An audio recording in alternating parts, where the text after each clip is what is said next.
Welcome to steno ज्ञान point. दोस्तों, आपके यूट्यूब चैनल स्टेनो ज्ञान पॉइंट में आपका बहुत बहुत स्वागत है। दोस्तों, इस वीडियो के माध्यम से आपके लिए लेकर आए हैं 100 शब्द प्रति मिनट की डिक्टेशन। दोस्तों, डिक्टेशन की पीडीएफ अगर आप प्राप्त करना चाहते हैं तो वीडियो के डिस्क्रिप्शन में दिए गए लिंक को फॉलो करके आप वहाँ से प्राप्त कर सकते हैं। और दोस्तों, अगर डिक्टेशन अच्छी लगे तो वीडियो के लाइक बटन को जरूर प्रेस करें। और अगर आप हमारे चैनल पर फर्स्ट बार विजिट कर रहे हैं, हमारे चैनल को सब्सक्राइब व शेयर करना ना भूलें। साथ ही बेल आइकन को प्रेस कर ले ताकि आने वाले ऐसे ही महत्वपूर्ण डिक्टेशन से संबंधित वीडियोज की नोटिफिकेशन आपको सबसे पहले प्राप्त हो सके। तो चलो दोस्तों, डिक्टेशन स्टार्ट करते हैं। अपनी डिक्टेशन स्टार्ट होगी जस्ट 5 सेकंड बाद।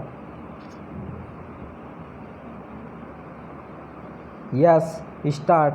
डिप्टी स्पीकर महोदय, मुझे इस बात की बड़ी खुशी है कि आपने मुझे गांधी भवन के उद्घाटन का मौका दिया। महात्मा गांधी ने अपनी ज़िंदगी में जो कुछ किया वह सिर्फ हिंदुस्तान के लिए ही नहीं बल्कि सारी दुनिया के लिए है।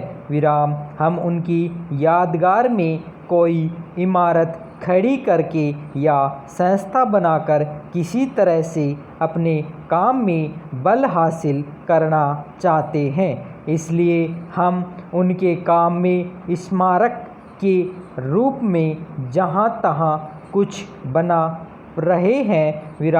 आज सिर्फ हिंदुस्तान में ही नहीं, हिंदुस्तान के बाहर भी जहाँ तहाँ गांधी जी के स्मारक के रूप में इमारतें बनाई जा रही हैं।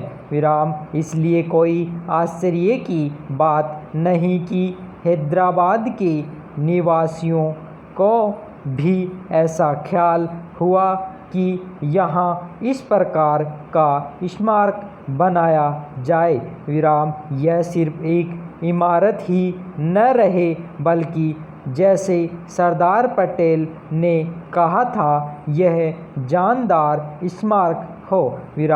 इसका अर्थ यह है कि वह केवल ईंट पत्थर का न हो बल्कि महात्मा गांधी ने जो हमें सिखाया और बताया था तथा उनके जो विचार थे उनका कोई जीता जागता रूप यहाँ देखने में आए।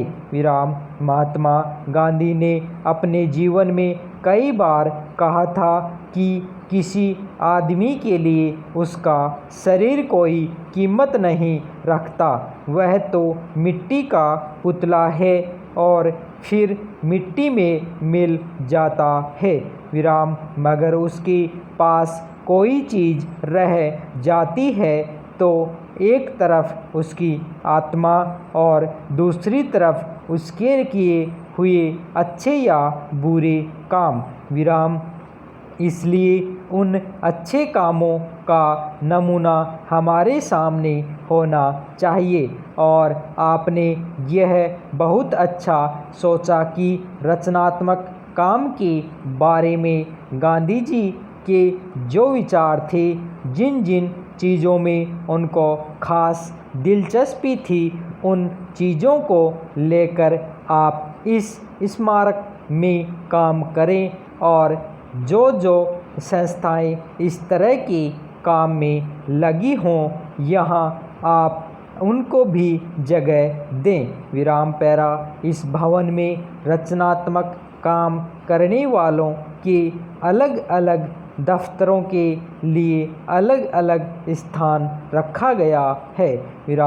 मैं आशा करता हूँ कि आपका काम दिन प्रतिदिन बढ़ेगा और गांधी जी का जो चित्र यहाँ बना रखा है उसकी ओर आपका ध्यान जाएगा।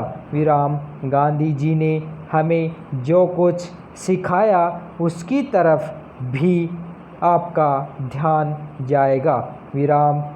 अपनी ज़िंदगी में उन्होंने कई बार कहा था कि यदि चरखा चलाने वाले को उस पर विश्वास न हो और उसको वह ठीक से समझ नहीं पाता और केवल उनके कहने से या देखा देखी चरखा चलाता या खद्दर पहनता है तो काम नहीं चलेगा, क्योंकि इसका अर्थ तो केवल इतना ही हो सकता है कि जब तक लोग उनको मानते रहेंगे, इस काम को करते रहेंगे, और जिस दिन वह आँखों से ओझल होंगे उस दिन यह काम बंद हो जाएगा। विराम। इसलिए वह कहते थे कि ठीक समझ करके करना चाहते हो तो करो, और नहीं तो चरखे को जला दो, उसकी कोई खास ज़रूरत नहीं है। विराम। पैरा। डिप्टी स्पीकर महोदय, उन्होंने अपनी आँखों के सामने समाज का एक ढांचा रखा था और वे चाहते थे कि समाज की पुनर्रचना उस नए ढांचे के अनुसार की जाए। विराम। अभी हम उस रास्ते पर नहीं चल सके हैं। विराम। मैं इस बात को दुख से मगर सच्चाई के साथ मानता हूँ कि समाज का जो रूप गांधी जी ने अपनी आँखों के सामने रखा था, हम उसके मुताबिक नहीं चल रहे हैं। विराम। हमारे सामने एक दूसरा ढांचा है और हम उस पर चलने का प्रयत्न कर रहे हैं। विराम। मैं यह नहीं कहना चाहता कि उसमें से कौन बेहतर है और कौन बुरा। विराम। मैं तो इतना ही कह देना काफ़ी समझता हूँ कि हम जिस रास्ते पर चलकर आज आगे बढ़ना चाहते हैं, वह रास्ता वह नहीं जो हमें उस जगह पर ले जाए जहाँ गांधी जी हमको ले जाना चाहते थे। विराम। हम अगर उसके ठीक विपरीत रास्ते पर नहीं तो कम से कम कुछ अगल बगल या कुछ दूसरी तरफ तो ज़रूर जा रहे हैं। विराम। हो सकता है कि हमारी आँखें आहिस्ता आहिस्ता खुले और फिर हम सीधे रास्ते पर आ जाएं। विराम। आज देश में जो रचनात्मक काम हो रहा है, उसकी मैं बड़ी कीमत इसलिए लगाता हूँ कि फिर कभी हम उस रास्ते पर आ सकेंगे। विराम।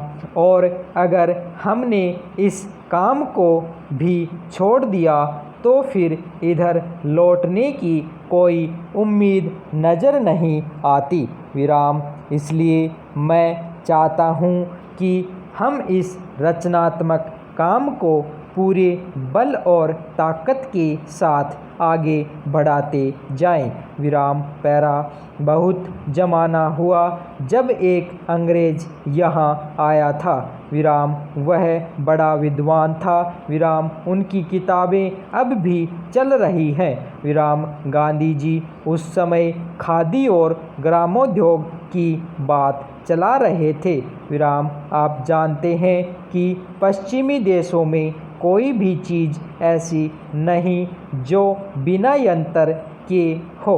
विराम। वहाँ सब काम मशीनों के द्वारा किए जाते हैं, यहाँ तक कि मेज़ पर खाना परोसने का काम भी खुद हो जाता है और आदमी को लाकर रखने की खास ज़रूरत नहीं पड़ती।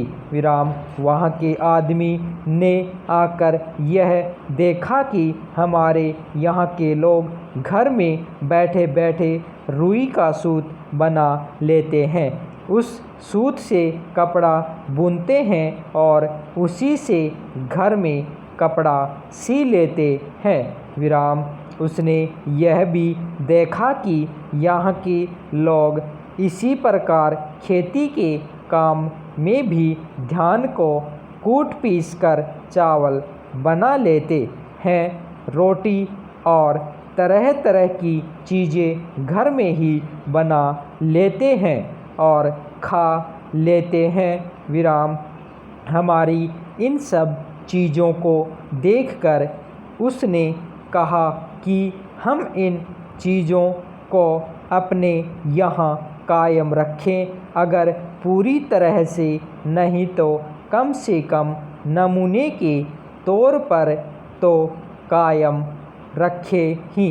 विराम एक दिन आएगा जब दुनिया सब मशीनों को छोड़ फिर इसी चक्की का उपयोग करेगी और इसी चरखे पर सूत कातेगी। विराम यह बात मैंने 25-30 बरस पहले की कही है। विराम पिछले 2500 वर्षों में साइंस की तरक्की हुई है और पिछले 10-15 वर्षों में तो बहुत ही हुई है। विराम धन्यवाद।